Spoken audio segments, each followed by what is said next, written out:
Spencer Pratt flipping the Los Angeles mayor's race upside down after a knockout performance in a debate against current mayor Karen Bass and woke councilwoman Nithya Raman. And liberals are doing everything they can to derail his candidacy. Check out this union ad that was supposed to make him look bad, but did the exact opposite. Watch. Pratt opposes using taxpayer money to build brand new houses for our unhoused neighbors, saying it's time for the homeless to get help or get out. Pratt thinks LA needs thousands more police officers rather than more social workers. There's good reason why Pratt is surging in the race. It's because he's laser focused on the city's homeless crisis. Plan is, first 3 weeks, signs up across the city. No more nakedness, no more drug use, no more robbing, no more burning dogs in the street. No more dog abuse. We're gonna warn everybody, hey, got 3 more weeks of this. Like, clock's ticking. There's a new mayor in town. They may start leaving. And then when the 3 weeks, or maybe we'll even do 2 weeks, maybe people will want it faster. And then once we start enforcing the laws, boom, streets will be back. So Kennedy, I know that you're pro nakedness, but this might be a pretty good platform. Well, I guess I'm not going to be dancing around in my birthday suit in Skid Row anymore. Going to have to find somewhere else to go jiggle for nickels. That's okay. I vote in LA. I'm going to vote for Spencer Pratt. And, finally there is someone who is pushing back against this absolute insanity. And, I imagine, and Kellyanne can speak to this, there probably have to be 24 GOP congressmen and local lawmakers signing up with that union group saying, please make ads for us. Tell us how horrible we are because we want our cities and our communities to be livable. We want to make sure because it has been such a magnet for homeless people. They spend more per unhoused person than any other city in the country with what to show for it. Los Angeles has the highest number of street homeless in the country by far. It's something like 70%. It never should have been that high. And Karen Bass is like, yeah, well, we're down 17%. That's a big deal. It's like, it's not a big deal. Never should have been 70%. Shame on you. Because what do those communities do to the rest of the city? Right. Well, there's gang warfare in Skid Row. I was on Will Kane a couple weeks ago when we were showing the animal abuse. And, it's like story after story. And finally, there is a rational person standing up saying, maybe it's not climate change that blew the Pacific Palisades to the ground, right. Burned it to the ground, rather. So, Emily, you've got this common sense message, and then from Karen Bass, you have this stay the course message, which I actually cannot believe she actually used those words in an ad.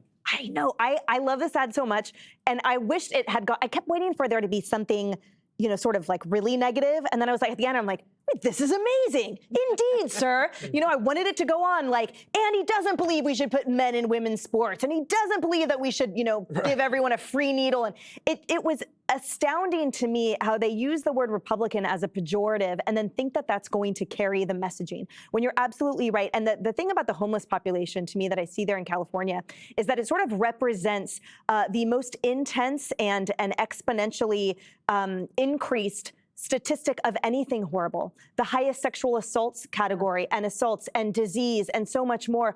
And so I'm not quite sure why everyone in that population has been discarded up until now. They spend the most on it, but yet they have the biggest population in the entire country. And Gavin Newsom brags that it's the 4th largest economy, but the reality is it's the biggest debt. It's the biggest nothing to show for the economy. And the impact of one person that is unhoused has such a radiating effect on the economy. And this is not a judgment against them, obviously, but it's about the utter failure of the structure to even do something about it under their watch. So yeah, I'm loving Spencer Pratt's ads. I hope they make more. And I'm so grateful that you are one more vote that will be for him. So Tom, Spencer sidestepped the idea that this is a MAGA campaign and said he compared himself more to the rise of Obama coming to in terms of experience. But, you can't, it's hard not to draw comparisons, talking about a common sense message delivered by a former reality star, TV star. The comparisons are there. Yes, and he's right to do that because he doesn't even need, I called Plattner dangerous.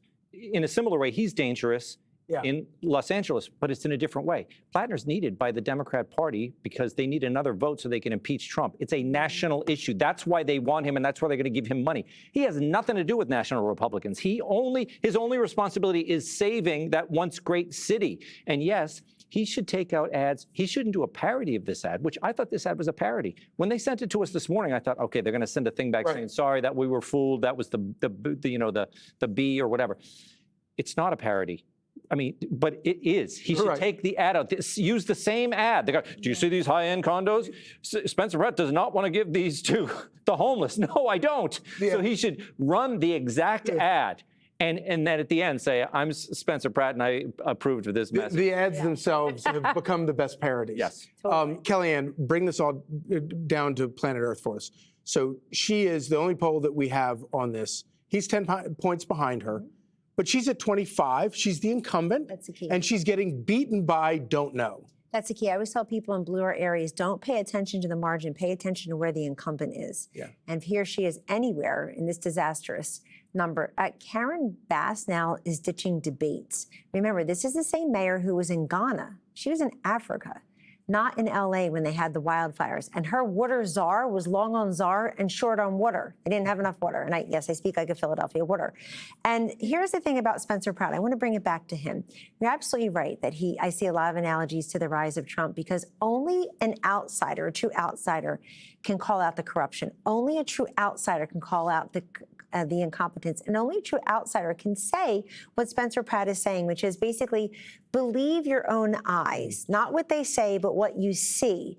And he's taking a video, he's taking his iPhone and basically running a campaign that way, saying this, I'm giving you the visual examples of the rot that is our beautiful city. He wants to do common sense things as a rational person.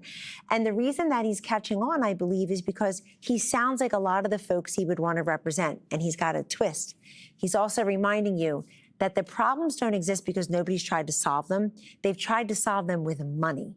They haven't tried to solve them methodically or compassionately or structurally, or even hard-headedly. They've just tried to throw money at them. And sometimes people have to hit, see the one we didn't talk about, the other woman, her name is Rahan. Yeah. No more defunding. Raman. Well, Raman now is noodling over her position on defund the police. I saw a Fox News report today that she said she's going to back away from defund the police. So he's making a difference even on that debate stage. If you want to go after the establishment, you have to go. The only way you do it is with people like Donald Trump or Spencer Pratt. Be sure to like and subscribe for all the Fox News latest on YouTube and catch full shows streaming now on Fox One.